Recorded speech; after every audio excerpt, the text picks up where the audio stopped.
I actually take Smoot.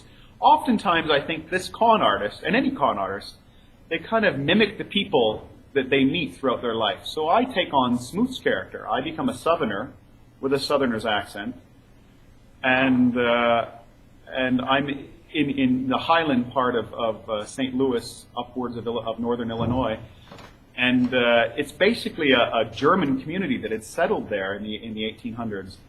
And I'm learning, of course, it starts with this wonderful scene where I'm learning from Herr Hammer, I'm learning German. Because any con artist has to learn languages and has to learn the art of disguise. So I'm learning German, and this is when I meet my second love. Because he does love these women, he truly does, as any human would. And I meet Cecile. And it's an incredible meeting. She captivates me right away, and I dance with her, and it's a wonderful dance scene. But this is also where I meet Cecile's mother, who has different thoughts of me. I think she... Now, you know what? I'm curious about this at this point. Now, one of the things that about this particular work is it's sung in English, but at this point, I believe throughout the opera, and that's something else that I've noticed, there is German dialogue, and I believe it's a bit of French dialogue, but not very much, but there's a predominant amount of German dialogue. Does the texture of the music change when we're in a milieu that's German? Is that, when you speak of Straussian, is that where we sense these changes? I'm curious about that. You're absolutely right, Crew. And Bramwell does this marvelously. When I look back at the piece, when I play the Russian character, there's even a bit of Tchaikovsky there. There's this sense later on when I become a Russian character, hence the Russian hat here. I was going to show you there. Now I'm Russian. But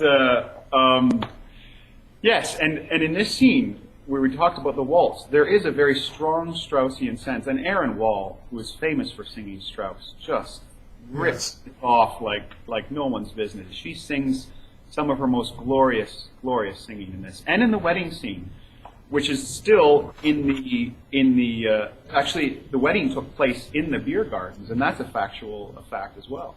So that he got married in the place where he met her, in this kind of beer garden community center type of thing. And speaking of that beer garden, it's at this point that where we first meet Cecilia. I didn't want to get too ahead, but we first meet Cecilia and Louise.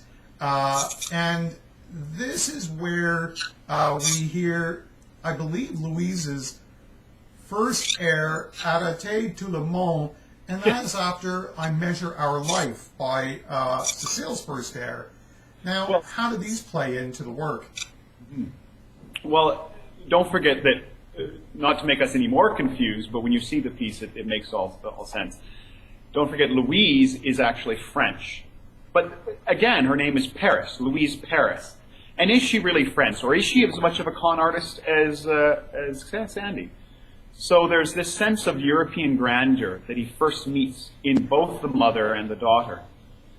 But he's not interested in the mother, of course. But in order to get to the daughter, he must convince and charm the mother, which he finds very difficult, and he never really does at all.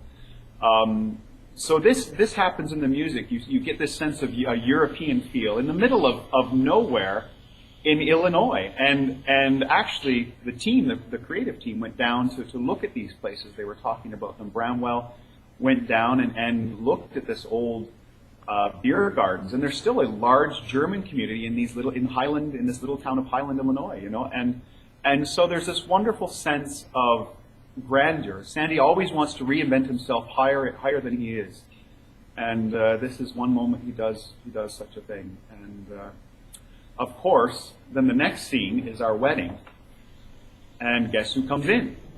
But Smoot. At the very end, I'm toasting my bride, telling her the very same thing I told Mary. I will buy you a fine big house overlooking the harbor. And it's very cheeky, and this is nothing, and the mother slaps her glass down. This is a great scene where Judy confronts me in the middle of a wedding, throws her glass on the ground, and I just say, Madame, you forget where you are. You're at my wedding. I'm in control now. And then I say, nothing shall blight this day, the brightest of my life. Here beside me stands my wife, my joy, my light. And it ends with Smoot coming in. He does destroy the day. But what of course does Sandy have for a wedding gift? But a whole load of fireworks. So I light the fireworks in front of Smoot's face with my sparkler. And again, he deceives Smoot and runs away and runs off with Cecile to Dresden. And then he creates a whole new character in Dresden. And so at this point, as with the middle of any opera, we end in perhaps a quartet, perhaps a sextet. We are not going to reveal that, and we are not going to reveal who finishes on a high note. And if anybody finishes on a high note, that you are going to have to pay for to see. Now we now, I believe at this point, the curtain opens up somewhere in one of those sets behind you, and we're now in Dresden. And in Dresden, second tier. It's the second tier. Second tier. We're at the second tier, are we? At this point. All right. So we are now in Dresden, and why don't we discuss the party scene? There's a party scene as the curtain opens, and let's discuss that scene then.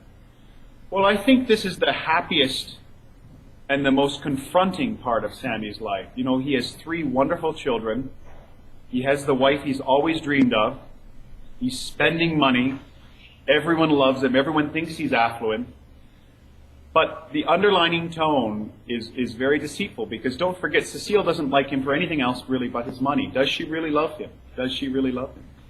And there's a wonderful scene at the beginning where I'm quite a stage mom or stage father, and they're playing their bells. You know, it's kind of like, it reminds me of something off of The Sound of Music. You know, you have this beautiful picturesque family, almost mimicking the Christmas family that Alexander Keith Sr. had at the beginning of the prologue. And everything is there. They're enjoying food and wine and saying, when shall we go hunting, try a cigar, I have them imported. And Cecile wants everyone to leave because she needs to tell me that we have no more money. And this party costs a heck of a lot of money, and I need more money to pay the baker, to pay everything, and I need to do this and that next week. And I tell her that there is no more. We've spent, and you knew this 6 months ago.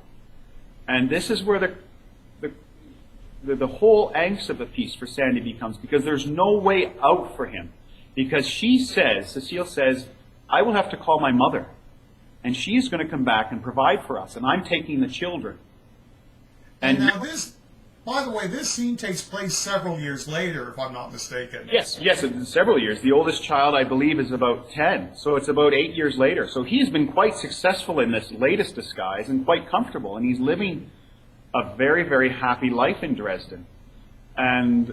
But it can never last, because the past will always come back to haunt you. So when Cecile determines to bring her mother back into it, it's basically, I guess, the final straw for Sandy, wouldn't you say? Well, this is where he devised a plan to make more money. He realizes, I will keep you. I will do it. I will work harder than ever before to keep you, Cecile. So he goes back to his childhood, his love of fireworks, and he creates the scheme where he is a gold dealer. His next invention of a character is a gold dealer, and has a trunk full of gold on the steamship Moselle. And the steamship is insured. You know, imagine the insurance money for a trunk load of gold, but it's not gold, it's a trunk load of dynamite. And his plan is to get the insurance money that he would receive from a sunken trunk load of gold. But it's dynamite. And he doesn't think about killing people, he just thinks about how much money can I get. The bee without a bank account must scheme its way to honey. He says this motif. The bee without a bank account must scheme its way to honey. He says this about 10 times, and that's his motive for life. And he says to Cecile, I will reinvent myself, something I've had for many years. I've had this urge to show the world that I can do this, and I've had this idea for many years. And so then he goes about trying to find a clockmaker. And it's interesting because the first clock didn't work. And he had to go find a wonderful clockmaker called Fuchs in Dresden. And that's where we run into Fuchs, I guess, is the clockmaker, is he not? Philip Now, is he an invention, or did he actually exist?